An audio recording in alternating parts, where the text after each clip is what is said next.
अब मालूम नहीं किस रूप में आ रहा है, ये नहीं मालूम है किस रूप में आ रहा है। इतनी भविष्यवाणी हो रही है। ऐसे ही कह रहे हैं कि वो आएगा, कहते नहीं है कि दूल्हा आएगा, तैयार होने को आपको जरूरत है। तेल रखना है। दूल्हा आएगा तो मतलब अपने आप को तैयार करना बहुत जरूरी है। जब मिट्टी को सानोगे नहीं, उसमें पानी नहीं डालोगे, ऐसी तरह मसोगे नहीं, तो न तो उसमें चूल्हा बनेगा न ईंट बने, कुछ भी नहीं बन सकता है। खेत को नराई गुड़ाई उसको जुताई नहीं करो, कोई बीज उसमें जम नहीं सकता है। खेत कोई और नहीं, अपना जीवन है। बीज है परमेश्वर का वचन, आप उसको कैसे बो रहे हो वो तुम्हारी जिम्मेदारी है, वो तुम्हारी जिम्मेदारी। इसमें परमेश्वर कुछ नहीं करता है। कभी आपको आड़े हाथ नहीं करेगा, तुम मतलब झूठ मत बोलो, वो नहीं कहता तुम झूठ नहीं मत बोलो, वो तो समझ आता है। बाकी तुम झूठ बोल रहे हो तो वो आपको रोकेगा नहीं। धन्यवाद है परमेश्वर के लिए। बाकी परमेश्वर का वचन अगर आप कहते ना, क्या कहते हो कि हृदय की पट्टिया पर लिख दो तो वो मिटेगा नहीं। कागज पे लिखोगे तो मिट जाएगा। आप परमेश्वर को कहाँ लिख रहे हो, ये तुम्हारी जिम्मेदारी है। तो अपने आप को मतलब समझना बहुत जरूरी है। हम इस संसार में आए क्यों? सारे धर्म इस बात की ही मतलब वो करते हैं कि हम संसार में आए क्यों।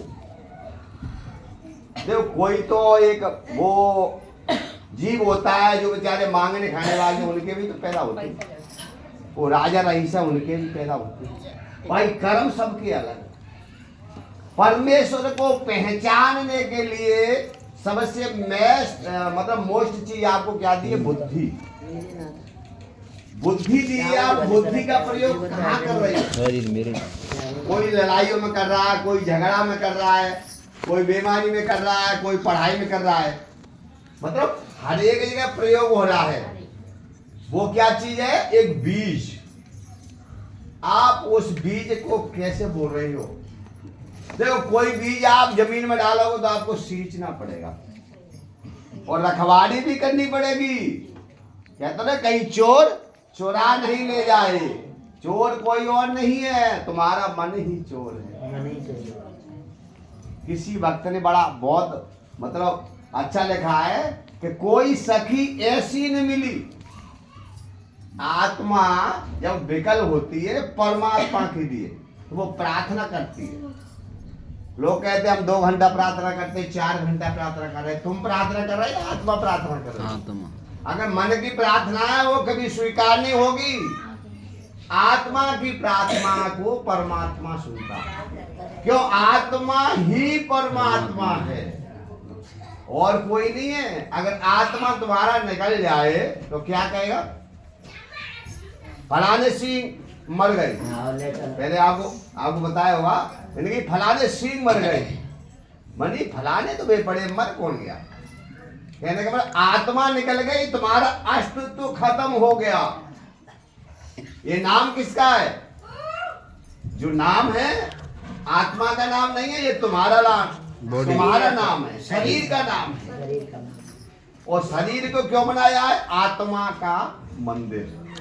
आत्मा ही परमात्मा है। आप झूठ बोल रहे हो तो परमात्मा नहीं सुन रहा। आत्मा अंदर बैठी है, जिंदा हो तो परमात्मा है, सुन रहा है कि नहीं सुन रहा है? झूठ बोल रहे हो, कपट कर रहे हो, चोरी कर रहे हो तो आप मतलब उसको नहीं मालूम है। लेकिन लोग कहते हैं कि धर्मराज के पास जा भाई कौन जाता है? जब शरीर यहाँ पे मर जाता है तो वहां धर्मराज के पास जाता कौन है गवाही देने के लिए? यही आत्मा। यही कहती है तू दुष्ट है, तू पापी है, तूने उसके साथ ऐसा किया तो कर्म का फल राम नहीं बच पाए, क्लेश से नहीं बच पाए तो अपन तुम क्या कहते हैं? हम तो सत्संग में भूल जाते हैं हमारे साथ में ऐसा क्यों? नहीं बच पाओ। कर्म अच्छे करो। सत्संग में आओगे ना, सत्संग में आने का मतलब है कर्म बढ़िया करो, सुधर जाओ। सामने वाला देखे भाई अब तो वो ठीक है, पहले लड़ती थी अब लड़ती नहीं है, पहले झगड़ा करती थी अब झगड़ा नहीं करती है। अपने आप को बदलना जरूरी है। जब तक पुराने कपड़े को आप उतारोगे नहीं, अगर उन्हीं कपड़ों को पहनकर मन रूपी कपड़े विचार रूपी कपड़े, ये संसार के मतलब कपड़े नहीं है लाल पीले। कहते तो ना वहां कहता है कि उतार दो पुराने वस्त्रों को जो आपने धारण कर रखे हैं, मैले हैं कुचले हैं, अब आप सत्संग में आ गए तो नए वस्त्र धारण कर दो। मतलब जैसे कपड़े मत पहनो, है ना। जैसे बुराई के ऊपर बुराई के कपड़े रखोगे ना हैं तो अच्छाई रुक नहीं सकती है ना। अच्छाई बुराई को छोड़ना पड़ेगा, छोड़ना पड़ेगा। सत्संग का मतलब ये होता है जो अंदर घड़ा है उसको खालीपन मतलब करना पड़ेगा। जो अंदर मतलब बैर का, भाव का, द्वेष का, या क्या क्या भरा हुआ है मन रूपी घड़े में, उसको आपको खाली करना पड़ेगा। जब खाली करोगे जब भी उसमें कोई दूसरी चीज आएगी। अगर लोटा भरा हुआ है उसमें एक बूंद पानी का अंदर नहीं जाएगा। वचन सुन लो, सत्संग सुन ले, तुम सब कुछ कर लो, कुछ भी नहीं हो सकता है। अपने आप को खाली करना पड़ेगा। सोच, वो कहता है नए हो जाओ, ताजे हो जाओ। जब आप किसी भागवत कथा में जाते हो तो मैंने सुने आए उसका ध्यान भूल गया। या बहन कही हो है मतलब सत्संग सुन के जाती है, फिर ना उनको वचन आता है, बौद्धों से लगी है। क्यों? कि उन्होंने अपने घड़े में भरा ही नहीं है। समझो बात है, ये वचन को उस घड़े में भरा ही नहीं है। उनका घड़ा पहले से ही ऊपर तक मतलब खाली नहीं किया है। अपने आप को ये चीजें को बहुत महत्वपूर्ण है। और जीवन में भी ये नहीं है कि यहाँ कह रहे हैं, जीवन में भी एक बार करके तो देखो। प्रभु को होता कहता है कि मेरे लिए तू 10 कदम चल के तो देख, मैं तेरे साथ में 100 कदम चलूंगा। चलने के लिए तैयार खड़ा है। यहाँ नहीं, यहाँ तुम जाओगे दुनिया के छोर तक। क्यों कहता है कि ये तुम्हारा मंदिर है, समझने की कोशिश करना। वह कहता है ये मेरा मंदिर है तो तुम्हारे साथ में है कौन? परमेश्वर। और साथ में क्या है? वचन। बिना वचन के ये काया अधूरी है। वचन रूपी हथियार है। जहां क्या होता है वो जाता है ना, दाव जाता है। छोटा बच्चा है, छोटा बच्चा और सामने देखो ना, जब शास्त्र पढ़ोगे तो बहुत 10 हाथ का व्यक्ति सामने खड़ा हुआ है, गोलियत सांग लेके, तलवार लेके, भाला लेके। और ये बेचारा बकरियों को चराने वाला, भेड़ों को चराने वाला, गोफन कुछ नहीं है उसके हाथ में। एक गोफन होती है, किसी ने देखी होगी तो घुमाने वाली गोफन, जिससे मतलब चिरंजा बड़ा होता है पहले। अब नहीं है, नई सृष्टि में नहीं है। हाँ, तो एक गोफन है उसके हाथ में और 5 पत्थर है। गोफन में क्या रखा जाता है? पत्थर, ईंट के पत्थर जो भी है, कंकड़ है, दिले। 5 पत्थर है उसके हाथ में, एक गोफन है। और सामने वाला कह रहा है क्या तू मुझे भेड़िया समझ रहा है जो लठ लेके और गोफन लेके आया है? क्यों? देखो चरवाहे के हाथ में तो लठ मिलेगा, लाठी मिलेगी। वो सोच रहा है कि मेरे को तू भेड़िया समझ रहा है, क्योंकि मैं तेरे को भेड़िया नहीं समझ रहा हूँ। जो तेरे हाथ में है तू जिस ले को आया है, और मैं परमात्मा के वचन लेकर आया हूँ। जब आप कहीं जाते हो तो परमेश्वर का वचन आपके हृदय में होना चाहिए, जिह्वा पर होना चाहिए। खाली टाइम होता है तो अपन कहते हैं नींद नहीं आती है, तो संसारी चीजों को सोचने लगते हैं, तो नींद नहीं आएगी। बाकी वहीं आप परमेश्वर के वचन में आप सोचने लग जाओ, मालूम नहीं पड़ेगी कब नींद आएगी। कभी आपको मालूम नहीं पड़ेगी नींद आ कब गई, मीठी नींद आएगी। जब वो परमेश्वर के वचन को लेकर वो समझ आएंगे व्यक्ति के सामने जाता है तो वो सोचता है इसके पास है क्या? कुछ नहीं है। बोले तू ही पहले बाहर कर ले। तो गोपन में एक ही पत्थर रखा उसने, और जैसे ही परमेश्वर के नाम से आया था ना, तो परमेश्वर का नाम लेकर जैसे उसका प्रहार किया, एक ही पत्थर से उसकी गर्दन कट गई। धन्यवाद है परमेश्वर के लिए। परमेश्वर आपको क्या यानी सिखाना चाहता है? जो व्यक्ति पहले परमेश्वर में आता है, आपने एक प्रैक्टिकल है, नोट भी किया होगा ना, वो क्या आता है? एक विश्वास के साथ आता है। परमेश्वर विश्वास के साथ उसको लाता है, और पहले जो भी उसका चाहे उसका कितना भी बड़ा काम हो वो सफल हो जाता है। धन्यवाद है परमेश्वर के लिए। इसीलिए बाद में कहता है कि तुम्हारा मन है वो मैला हो गया है। तुम्हारा मन है वो पहले जैसी तुम्हारा चाल चलन नहीं है। क्योंकि संसार के लोग हैं, मैंने अच्छा थोड़ा सा सुख सा मिल गया तो फिर भूल जाते हैं। इसीलिए बहनों यही मतलब आपसे निवेदन है कि उसको पहचानो और जो परमेश्वर ने जो रास्ता बनाया है उस पर ज्यादा से ज्यादा चलने की कोशिश करो।